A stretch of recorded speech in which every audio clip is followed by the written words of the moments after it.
Hello बच्चों, good morning. बच्चों, आज मैं आप लोग को सामाजिक विज्ञान का 10वां पाठ पढ़ाने वाली हूँ। 10वें पाठ का नाम है सरकार के अंग। सरकार के कौन कौन से अंग हैं, कौन कौन से विभाग हैं, उसके बारे में आज हम लोग चर्चा करेंगे, पढ़ेंगे और जानेंगे। चलिए हम लोग पढ़ते हैं आगे। सरकार के 3 अंग हैं, विधायिका, कार्यपालिका और न्यायपालिका। इन तीनों अंगों की रचना यानी निर्माण किस प्रकार होती है, वे किस प्रकार कार्य करते हैं, इनकी सत्ताएं कौन कौन सी हैं, सत्ताएं यानी अधिकार कौन कौन से हैं, इनका परस्पर यानी लगातार संबंध यानी रिश्ता कैसा है। इस पाठ में हम इन विषयों पर विस्तृत यानी विस्तार पूर्वक चर्चा करेंगे यानी बात करेंगे। इसमें करें सरकार के 3 अंग होते हैं, विधायिका, कार्यपालिका और न्यायपालिका। तो इन तीनों अंगों का निर्माण किस प्रकार किया जाता है, वे किस प्रकार से अपने कार्य को करते हैं, इनके पास अधिकार कौन कौन से होते हैं, इनका आपस में संबंध कैसा रहता है, रिश्ता कैसा रहता है, इस सभी विषयों पर हम लोग इस पाठ में विस्तार पूर्वक चर्चा करेंगे और इसके विषय में जानेंगे। चलिए आगे बढ़ते हैं। राज्य का मूलभूत उद्देश्य यानी लक्ष्य कानून और व्यवस्था की समझ के द्वारा लोगों की सुख सुविधा में वृद्धि यानी विकास तथा सुरक्षा को सिद्ध यानी प्रमाणित करना है। लोगों के सर्वांगीण यानी सभी तरह से पूर्ण रूप से कल्याण यानी भलाई को सिद्ध करते हुए, प्रमाणित करते हुए उनकी स्वतंत्रता तथा मूलभूत अधिकारों का जतन यानी प्रयास और उनकी सुरक्षा करना है। राज्य के गतिशील विकास को सिद्ध करने के उद्देश्य से सरकार के 3 अंगों यानी विभागों, विधायिका, कार्यपालिका तथा न्यायपालिका के बीच परस्पर यानी एक लगातार एकता, सहकार यानी सहयोग तथा संकलन यानी एकत्र करने की क्रिया स्थापित करके सरकार प्रभावशाली यानी असरदार तथा कार्यक्षम यानी कार्य करने की क्षमता के अनुसार प्रशासन कर सकती है। विधायिका कानून के निर्माण का कार्य, कार्यपालिका विधायिका के द्वारा बनाए गए कानून का पालन करवाने का कार्य तथा कानून का उल्लंघन यानी भंग करने वाले को सजा अथवा दंड देने का कार्य न्यायपालिका करती है। इसमें बता रहे हैं कि राज्य का मूलभूत लक्ष्य है कि कानून और व्यवस्था की समझ के द्वारा लोगों की सुख सुविधा में विकास हो, वृद्धि हो तथा उनको सुरक्षा सिद्ध करना है, उनका ये लक्ष्य है। प्रमाणित करते हैं लोगों को सभी तरह से भलाई हो, उसको सिद्ध करते हुए उनकी स्वतंत्रता तथा मूलभूत अधिकारों का प्रयास और उनकी सुरक्षा करना है। राज्य गतिशील यानी जो गतिशील विकास कर रहे हैं रफ्तार के साथ, उसको पूरा करने के लिए उद्देश्य से, उस लक्ष्य से सरकार ने 3 अंगों को जैसे विधायिका, कार्यपालिका तथा न्यायपालिका के बीच परस्पर एकता, सहयोग तथा एकत्र करने की क्रिया स्थापित करके सरकार को प्रभावशाली यानी असरकारक तथा कार्य करने की क्षमता के अनुसार शासन कर सकती है। विधायिका कानून के निर्माण का कार्य करती है, कानून बनाने का कार्य करती है। कार्यपालिका विधायिका द्वारा बनाए गए कानूनों को पालन करवाने का कार्य करती है तथा कानून तोड़ने वाले को सजा देने अथवा दंड देने का कार्य न्यायपालिका करती है। आगे हम लोग पढ़ते हैं। भारतीय संविधान में विधायिका अर्थात संघ, केंद्र स्तर पर संसद तथा राज्यों में विधानसभा और विधान परिषद, कार्यपालिका अर्थात संघ केंद्र में राष्ट्रपति, प्रधानमंत्री और उसका मंत्रिमंडल, कार्यपालिका का कार्यालय एवं प्रशासनिक तंत्र तथा राज्य स्तर पर राज्यपाल, मुख्यमंत्री तथा उसका मंत्रिमंडल उसका कार्यकाल तथा प्रशासनिक तंत्र जो एक दूसरे के साथ घनिष्ठता यानी गहराई से जुड़े हुए हैं, जबकि न्यायपालिका में सबसे ऊपर सर्वोच्च न्यायालय तथा राज्यों में उच्च न्यायालय और उसके अधीन जिला न्यायालय, अधीनस्थ न्यायालय तथा अन्य विशेष न्यायालयों का समावेश यानी मिलाप होता है।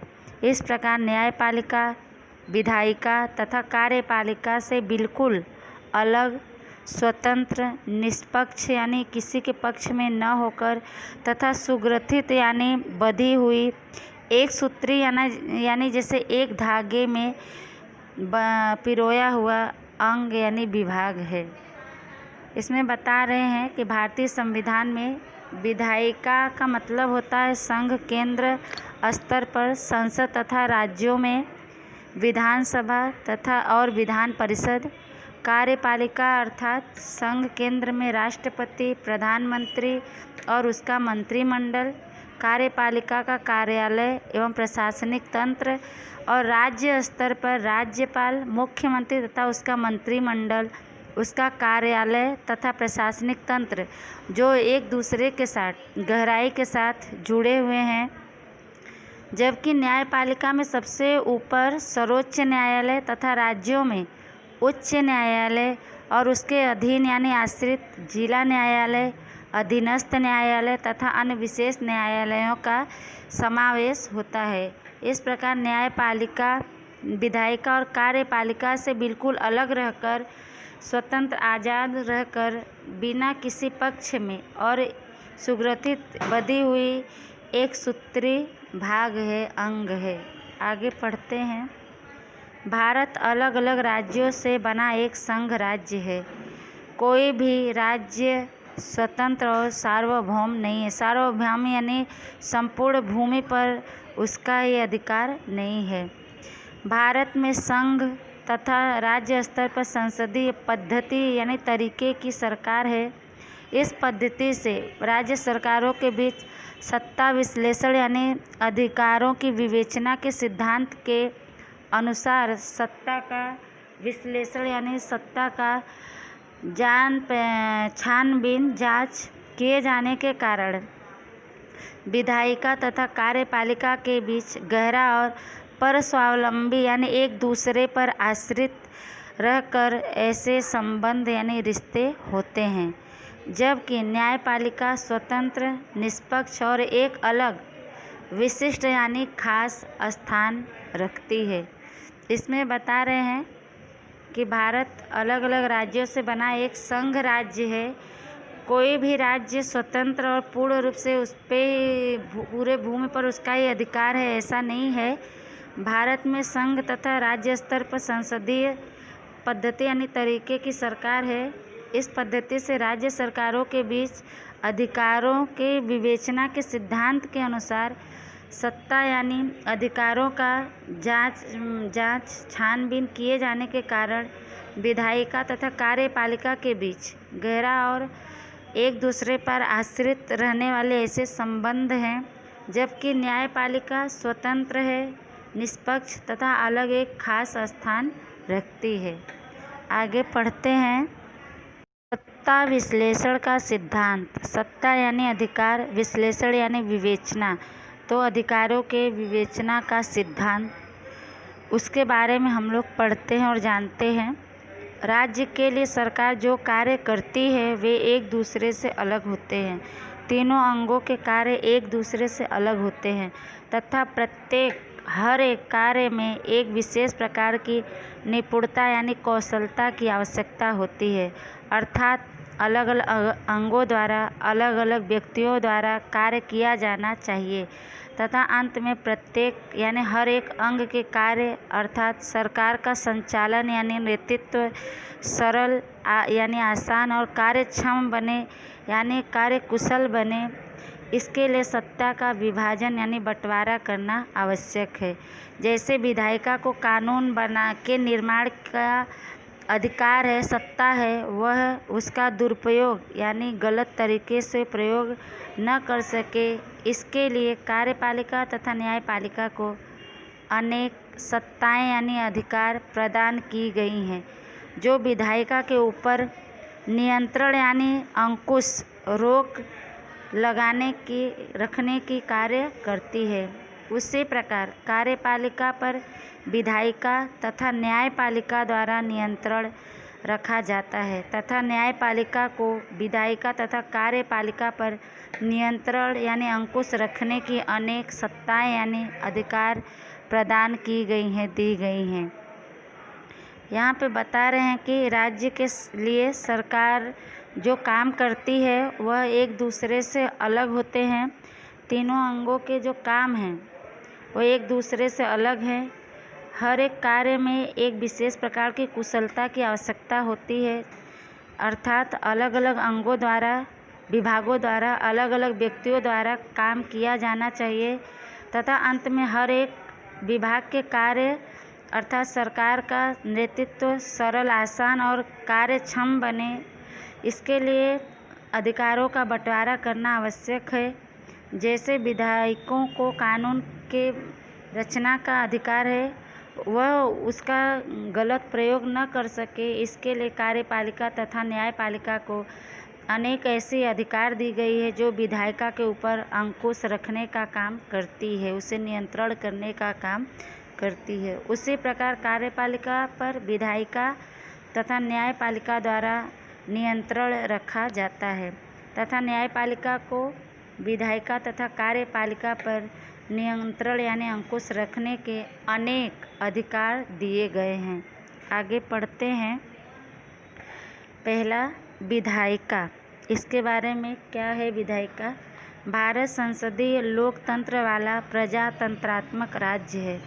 संघ यानी केंद्र स्तर पर संसद तथा राज्य स्तर पर विधानसभा जनता का प्रतिनिधित्व यानी संचालन करती है। देश की सबसे महत्वपूर्ण तथा सर्वोपरि यानी प्रथम स्थान रखने वाली संस्था संसद है।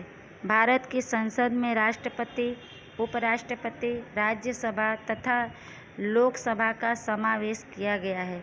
विधायिका के दो प्रकार होते हैं। कह रहे हैं कि भारत संसदीय लोकतंत्र वाला प्रजातंत्रात्मक राज्य है। केंद्र स्तर पर संसद तथा राज्य में विधानसभा जनता का संचालन करती है। देश की सबसे महत्वपूर्ण तथा प्रथम स्थान पर संस्था संसद है। भारत की संसद में राष्ट्रपति, उपराष्ट्रपति, राज्यसभा तथा लोकसभा का समावेश किया गया है। विधायिका दो प्रकार के होते हैं। आगे पढ़ते हैं। पहला, एक सदनात्मक विधायिका। जहाँ विधायिका का निर्माण यानी रचना एक ही सदन के द्वारा होता है, उसे एक सदनात्मक विधायिका कहा जाता है। कह रहे हैं एक सदनात्मक विधायिका का मतलब जहाँ विधायिका का निर्माण एक ही सदन के द्वारा किया जाता है, उसे एक सदनात्मक विधायिका कहा जाता है। है द्विसदनात्मक विधायिका। जहाँ पर विधायिका दो सदनों से निर्मित यानी रचित हो, उसे द्विसदनात्मक विधायिका कहते हैं। संघ केंद्र स्तर पर संसद का ऊपरी सदन राज्यसभा है, जबकि निचले सदन को लोकसभा कहा जाता है। राज्य स्तर वहाँ पर विधायिका में विधानसभा तथा विधान परिषद ऐसे दो सदन होते हैं। अधिकांश राज्यों में एक ही सदन विधानसभा, जबकि बिहार, उत्तर प्रदेश, महाराष्ट्र जैसे अनेक राज्यों में विधान परिषद भी है। द्विसदनात्मक विधायिका का मतलब है कि जहाँ पर विधायिका दो सदनों से बनी हो, उसे द्विसदनात्मक विधायिका कहते हैं। संघ स्तर पर केंद्र स्तर पर संसद का ऊपरी सदन राज्यसभा कहलाता है, जबकि निचले सदन को लोकसभा कहा जाता है। राज्य स्तर पर यानी राज्य में वहाँ पर विधायकों में विधानसभा तथा विधान परिषद ऐसे दो सदन होते हैं राज्यों में। अधिकांश ज़्यादा राज्यों में एक ही सदन होता है, खाली विधानसभा। लेकिन कुछ ऐसे राज्य हैं जबकि जैसे बिहार, उत्तर प्रदेश, महाराष्ट्र ऐसे अनेक राज्यों में विधान परिषद भी होता है, यानी दोनों होते हैं, विधानसभा या और विधान परिषद। आगे पढ़ते हैं। केंद्र स्तरीय विधायिका संसद लोकसभा, यानी केंद्र स्तर पर विधायिका संसद लोकसभा, इसके बारे में हम लोग पढ़ते हैं। लोकसभा यह संसद का निचला सदन है। लोकसभा सदस्यों का चुनाव यानी चयन प्रत्यक्ष मतदान पद्धति यानी तरीके से जनता के द्वारा किया जाता है। लोकसभा के सदस्य प्रत्यक्ष मतदान के द्वारा चुने हुए जनता के प्रतिनिधि होते हैं। वर्तमान लोकसभा में सदस्यों की संख्या 545 है, जिसमें 2 सदस्य एंग्लो इंडियन समुदाय के प्रतिनिधि हैं, जिन्हें राष्ट्रपति मनोनीत यानी नियुक्त करता है। एंग्लो इंडियन का मतलब बता देते हैं आप लोग को। एंग्लो इंडियन का मतलब होता है जिनके माता पिता में से कोई एक भारतीय हो, दूसरा यूरोपीय हो। कर 15 अगस्त 1945 को जब देश आज़ाद हुआ था तो यहाँ से जो विदेशी लोग चले गए थे उसमें से 30,000 लगभग यूरोपीय यहाँ के समूह के थे यहाँ पे, या तो फिर उनके माता पिता कोई एक भारतीय थे जिनके संतान थे, उनको एंग्लो इंडियन कहा जाता है। तो चलिए इसके बारे में बता रहे हैं कि लोकसभा का यह संसद का निचला सदन है। लोकसभा सदस्यों का चुनाव प्रत्यक्ष मतदान पद्धति से जनता के द्वारा किया जाता है। लोकसभा के सदस्य प्रत्यक्ष मतदान द्वारा चुने हुए जनता के प्रतिनिधि होते हैं। वर्तमान यानी अभी के समय में लोकसभा में सदस्यों की संख्या 545 है, जिसमें 2 सदस्य एंग्लो इंडियन समुदाय के प्रतिनिधि हैं, जिन्हें राष्ट्रपति नियुक्त करता है। आगे हम लोग पढ़ते हैं। राष्ट्रपति संसद लोकसभा तथा राज्यसभा का भाग है, लेकिन राष्ट्रपति संसद में संसद के प्रथम सम्मेलन में उद्घाटन यानी आरंभ, भाषण यानी संबोधन तथा संसद के संयुक्त सम्मेलन को संबोधित करने के अलावा कभी भी उपस्थित यानी मौजूद नहीं होता है। राष्ट्रपति संसद के दोनों सदनों के सत्र को बुलाने, स्थगित यानी रद्द रखने यानी भंग करने तथा उसी प्रकार लोकसभा को भंग यानी रद्द करने का भी अधिकार रखता है। संसद के दोनों सदनों को 3 वाचनों से गुजरने के बाद विधेयक पर राष्ट्रपति के हस्ताक्षर के बाद ही विधेयक कानून बनता है। लोकसभा अस्थायी सदन नहीं है। इसका कार्यकाल 5 वर्ष होता है, लेकिन 5 वर्ष के पूर्व भी पहले भी लोकसभा का विसर्जन यानी उसको भंग किया, रद्द किया जा सकता है। इसमें कह रहे हैं कि राष्ट्रपति संसद लोकसभा तथा राज्यसभा का भाग है, अंश है, लेकिन राष्ट्रपति संसद में संसद के पहले सम्मेलन में उद्घाटन यानी शुरुआत, संबोधन तथा संसद के संयुक्त सम्मेलन को संबोधित करने के अलावा कभी भी उपस्थित नहीं होते हैं। राष्ट्रपति संसद के दोनों सदनों के सत्र को बुलाने तथा उन्हें रद्द करने के लिए तथा उसी प्रकार लोकसभा को भंग करने का भी अधिकार रखते हैं।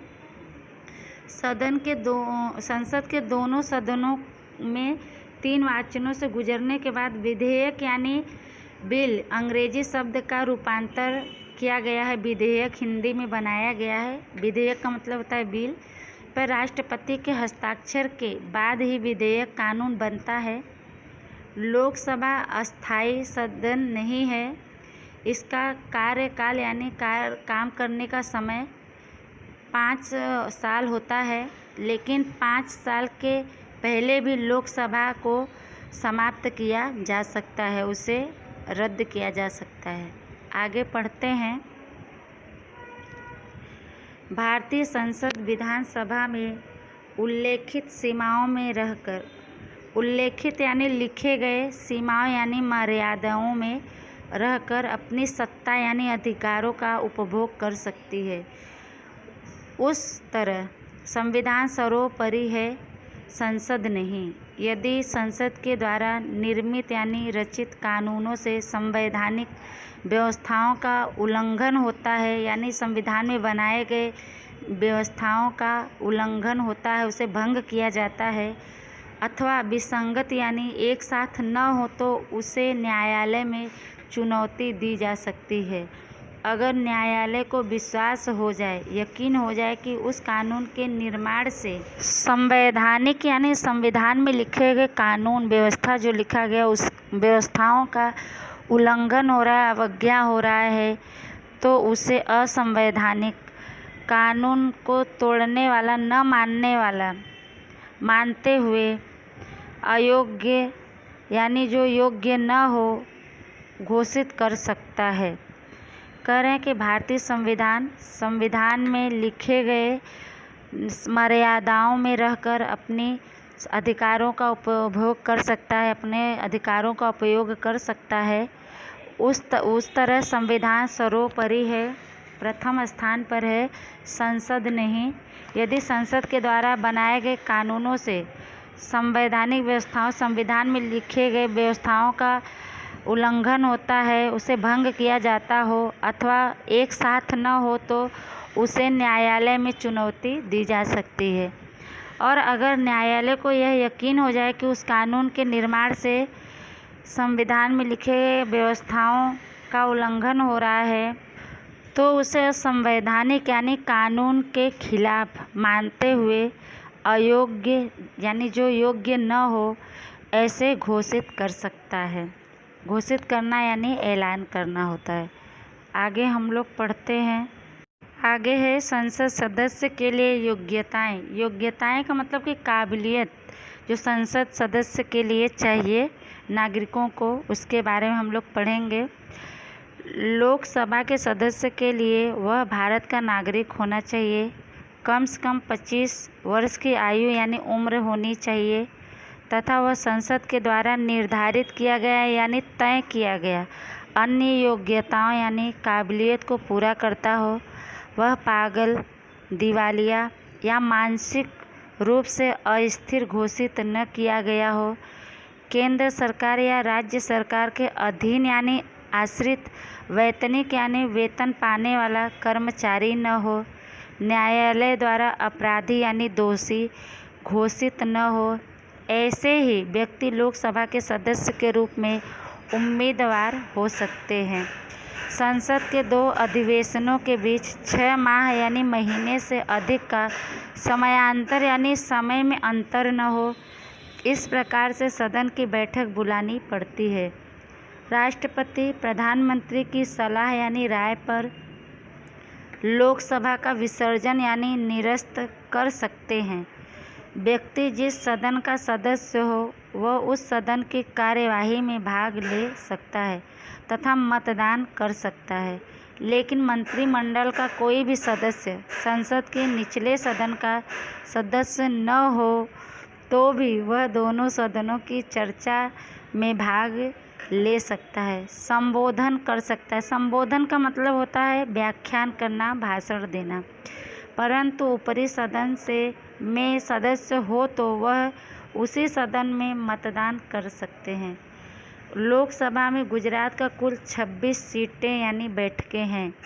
लोकसभा का कार्यकाल यानी कार्य करने का समय 5 वर्ष होता है, लेकिन उससे पहले भी राष्ट्रपति लोकसभा को भंग यानी रद्द कर सकता है। राष्ट्रीय आपातकाल यानी ऐसी घटना जो प्राकृतिक हो, ऐसी परिस्थिति में राष्ट्रपति संसद के कार्यकाल को 1 वर्ष तक बढ़ा सकता है। राष्ट्रपति द्वारा लोकसभा को भंग किए जाने के कदम को न्यायालय में चुनौती नहीं दी जा सकती। कह रहे हैं कि लोकसभा के सदस्य के लिए वह भारत का नागरिक होना चाहिए, कम से कम उसकी आयु 25 साल होनी चाहिए, संसद के द्वारा तय किया गया अन्य योग्यताएं पूरा करता हो जो संसद के सदस्य बनने के लिए चाहिए काबिलियत। वह पागल, दिवालिया या मानसिक रूप से अस्थिर घोषित न किया गया हो यानी पागल न साबित किया गया हो। केंद्र सरकार या राज्य सरकार के आश्रित, वैतनिक यानी वेतन पाने वाला कर्मचारी न हो। न्यायालय द्वारा अपराधी यानी दोषी घोषित न हो। ऐसे ही व्यक्ति लोकसभा के सदस्य के रूप में उम्मीदवार हो सकते हैं, चुनाव लड़ सकते हैं। संसद के दोनों अधिवेशनों के बीच 6 महीने से अधिक का अंतर न हो, इस प्रकार से सदन की बैठक बुलानी पड़ती है। राष्ट्रपति प्रधानमंत्री की सलाह पर लोकसभा को रद्द भी कर सकते हैं। जिस व्यक्ति जिस दिन सदन का सदस्य हो वह उस सदन की कार्यवाही में भाग ले सकता है तथा मतदान कर सकता है, लेकिन मंत्रिमंडल का कोई भी सदस्य संसद के नीचे सदन का सदस्य न हो तो भी वह दोनों सदनों की चर्चा में भाग ले सकता है। संबोधन यानी व्याख्यान, भाषण कर सकता है। ऊपरी सदन के सदस्य हो तो वह उसी सदन में मतदान कर सकते हैं। लोकसभा में गुजरात की कुल 26 सीटें हैं। लोकसभा का काम करने का समय 5 साल होता है, लेकिन उससे पहले भी उसे राष्ट्रपति लोकसभा को रद्द कर सकता है। राष्ट्रीय आपातकालीन की परिस्थिति में राष्ट्रपति संसद के कार्यकाल को 1 साल और बढ़ा सकता है। राष्ट्रपति द्वारा लोकसभा को रद्द किए जाने के फैसले को न्यायालय में चुनौती नहीं दी जा सकती है। आगे पढ़ते हैं कोरम। कोरम क्या है उसके बारे में। कोरम अर्थात सदन की कार्य साधक संख्या, कार्य करने की संख्या। सदन की कार्यवाही शुरू करने तथा उसे जारी रखने के लिए पर्याप्त यानी जितनी ज़रूरत है कुल सदस्यों में से उपस्थित सदस्यों की पर्याप्त संख्या, यानी जितने सदस्य उपस्थित होने चाहिए उन सदस्यों की संख्या। लोकसभा के कुल सदस्यों 545 का 1/10 अर्थात 55 सदस्यों की सदन में उपस्थिति यानी मौजूदगी अनिवार्य है यानी आवश्यक है, जबकि राज्यसभा में कार्य साधक संख्या, कार्य करने की संख्या राज्यसभा के कुल सदस्यों में से 250 का 1/10 अर्थात 25 है। कह रहे हैं कि कोरम का मतलब होता है सदन की कार्य करने की जो संख्या है, सदन की कार्यवाही शुरू करने तथा उसे चलता रहे उसके लिए पर्याप्त जितने सदस्यों की संख्या है वो उपस्थित सदस्यों की संख्या होनी चाहिए।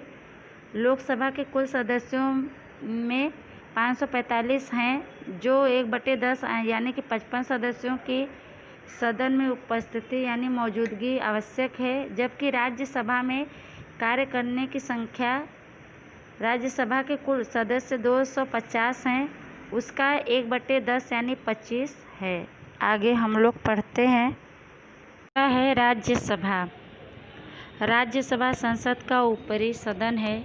यह राज्यों का प्रतिनिधित्व करने वाला विधायी सदन है। राज्यसभा के सदस्यों की संख्या 250 से अधिक न हो ऐसा व्यवस्था किया गया है, नियम बनाए गए हैं, जिससे प्रत्यक्ष अप्रत्यक्ष रीति से ढंग से राज्यों की तथा संघ प्रदेशों की विधानसभाओं के चुने हुए सदस्यों द्वारा सप्रमाण यानी प्रमाण के साथ प्रतिनिधित्व पद्धति यानी तरीके के आधार पर राज्यसभा सदस्यों का चुनाव यानी चयन किया जाता है। राज्यसभा के चुने गए सदस्यों की संख्या 238 है। शेष 12 सदस्यों को राष्ट्रपति मनोनीत यानी नियुक्त करता है, चुनता है, जिन्हें साहित्य, विज्ञान, कला, संस्कृति, खेलकूद तथा समाज सेवा के क्षेत्र में विशेष यानी खास अनुभव यानी जानकारी तथा सिद्धि यानी योग्यता प्राप्त हो। इसमें कह रहे हैं कि राज्यसभा संसद का ऊपरी सदन है। यह राज्यों का प्रतिनिधित्व यानी संचालन करने वाला विधायी सदन है।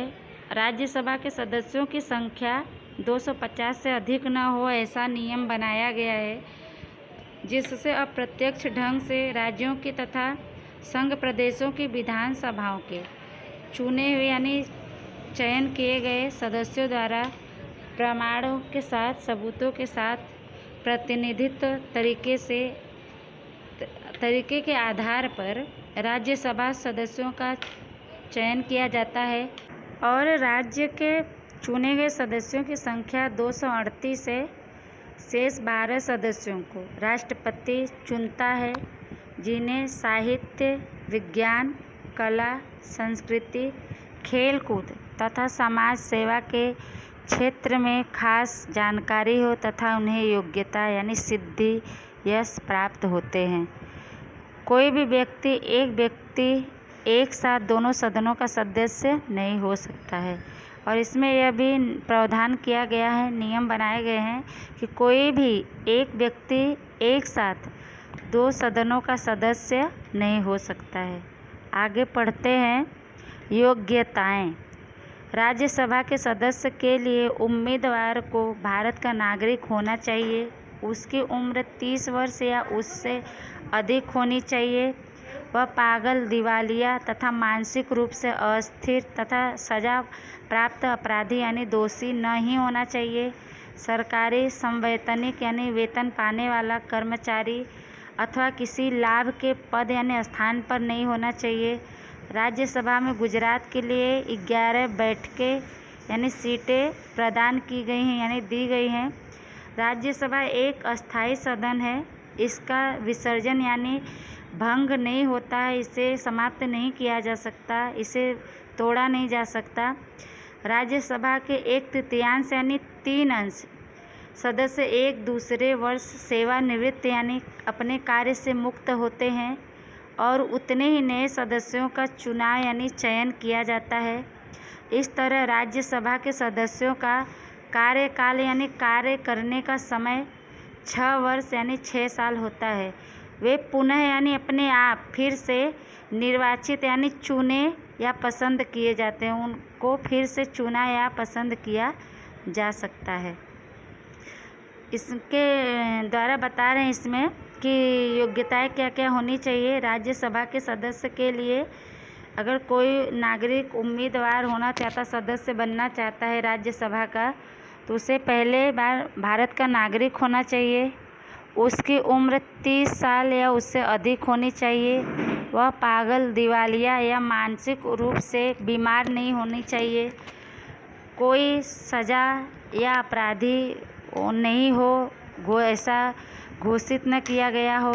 सरकारी वेतन न पाता हो, ऐसा सरकारी वेतन पाने वाला कर्मचारी न हो अथवा किसी लाभ के स्थान पर नहीं होना चाहिए।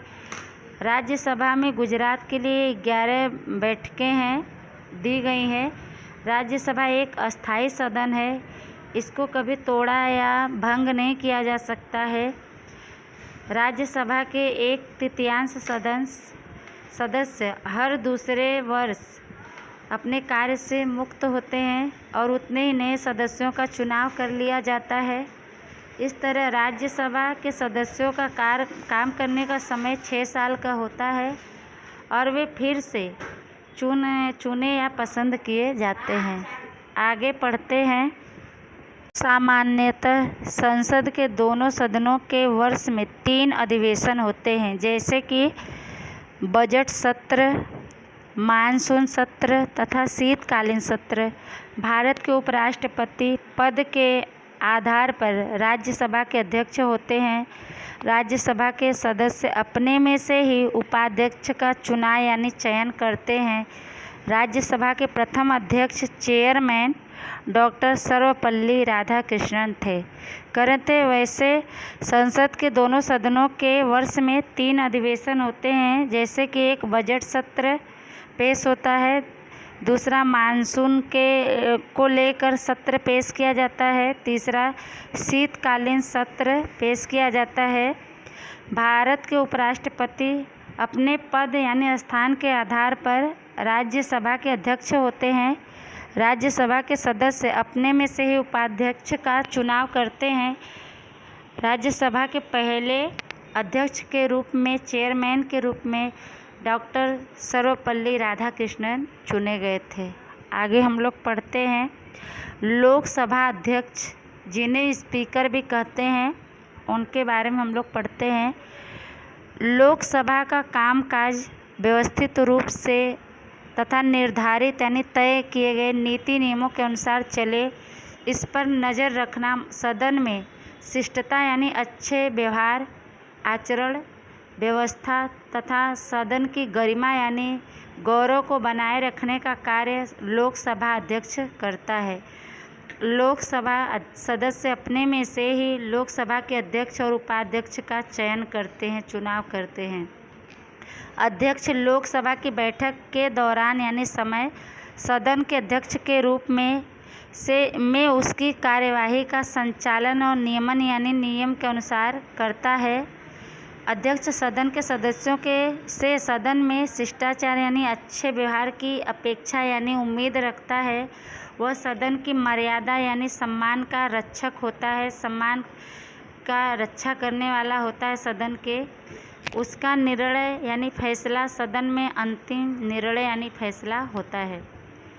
इसमें कह रहे हैं कि लोकसभा का कामकाज अच्छे ढंग से तथा तय किए गए नीति नियम के अनुसार चले, इस पर नज़र रखना, सदन में शिष्टता यानी अच्छा व्यवहार बना रहे, अच्छे आचरण लोग करें, व्यवस्था अच्छी हो तथा सदन की गौरव बनाए रखने का कार्य लोकसभा अध्यक्ष करता है। लोकसभा अध्यक्ष अपने में से ही लोकसभा के अध्यक्ष और उपाध्यक्ष का चुनाव करता है। अध्यक्ष लोकसभा की बैठकों के समय सदन के अध्यक्ष के रूप में उसकी कार्यवाही का संचालन यानी नेतृत्व और नियम के अनुसार करता है। अध्यक्ष सदन के सदस्यों से सदन में अच्छे व्यवहार की उम्मीद रखता है और वह सदन के मर्यादा सम्मान की रक्षा करता है, रक्षक होता है। उसका निर्णय यानी फैसला सदन में अंतिम निर्णय माना जाता है। आगे हम लोग पढ़ते हैं। अध्यक्ष किसी भी राजनीतिक पक्ष का सदस्य हो सकता है, लेकिन अध्यक्ष पद पर निर्वाचित यानी नियुक्त होने के बाद वह उसे सदन की कार्यवाही का संचालन यानी नेतृत्व निष्पक्ष यानी बिना किसी पक्ष में रहकर तथा तटस्थ यानी सचेत रहकर करना पड़ता है। लोकसभा के विसर्जन यानी समाप्ति के साथ लोकसभा अध्यक्ष का कार्यकाल यानी कार्य करने का समय भी पूरा हो जाता है, लेकिन जब तक नई लोकसभा का गठन यानी चुनाव नहीं हो जाता है तब तक वह अपने पद पर बना रहता है।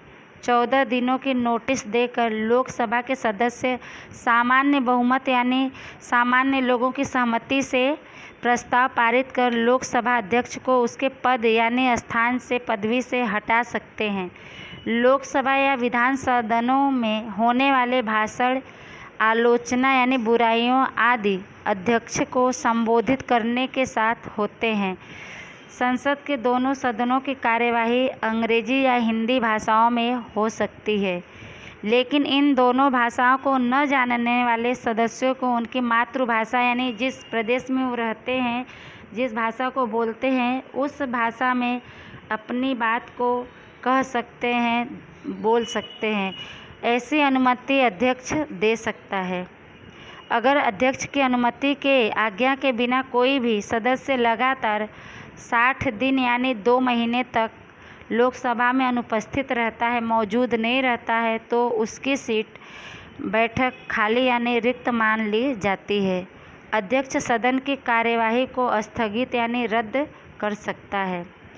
इसमें बता रहे हैं कि अध्यक्ष किसी भी राजनीतिक पक्ष का सदस्य हो सकता है, लेकिन जब अध्यक्ष पक्ष पर उसे नियुक्त किया जाता है तो नियुक्त होने के बाद उसे सदन की कार्यवाही का नेतृत्व संचालन निष्पक्ष यानी बिना किसी पक्ष में रहकर सचेत होकर करना पड़ता है। लोकसभा के समाप्ति के साथ लोकसभा अध्यक्ष का काम करने का समय भी पूरा हो जाता है, लेकिन जब तक नई लोकसभा का गठन नहीं हो जाता है तब तक वह अपने पदवी पर बना रहता है।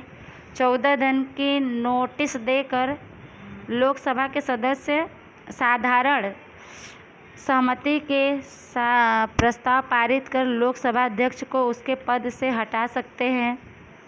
लोकसभा विधानसभा सदनों में होने वाले भाषण, आलोचना यानी बुराइयां आदि अध्यक्ष को संबोधित करने के साथ होते हैं।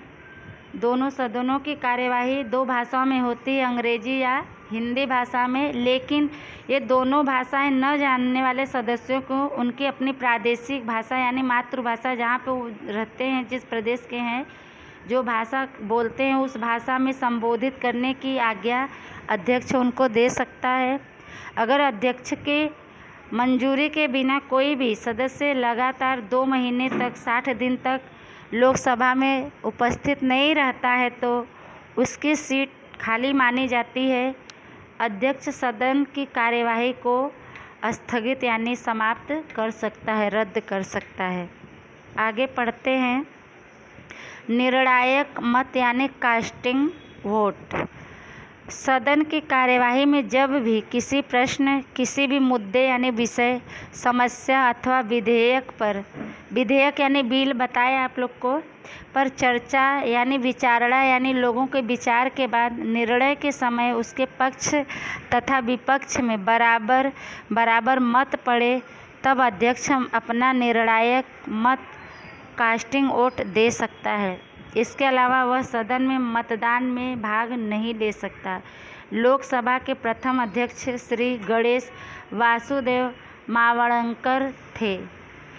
इसमें बता रहे हैं कि सदन की कार्यवाही में जब भी किसी भी प्रश्न पर, किसी भी विषय पर या किसी समस्या पर अथवा किसी बिल पर चर्चा किया जाता है, लोगों के विचार के बाद, चर्चा के बाद निर्णय के यानी फैसले के समय उसके पक्ष तथा विपक्ष में बराबर एक समान मत पड़े, तब अध्यक्ष अपना निर्णायक यानी अपना फैसला, जो उसका फैसला है वो दे सकता है।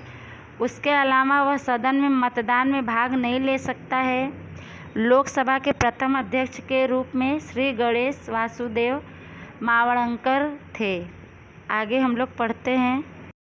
आगे है विधेयक कानून कब बनता है, इसके बारे में हम लोग पढ़ते हैं।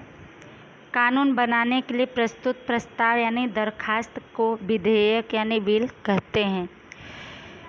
कह रहे हैं कानून बनाने के लिए प्रस्तुत किए प्रस्ताव, दरखास्त जो दिया जाता है उसे ही विधेयक कहते हैं।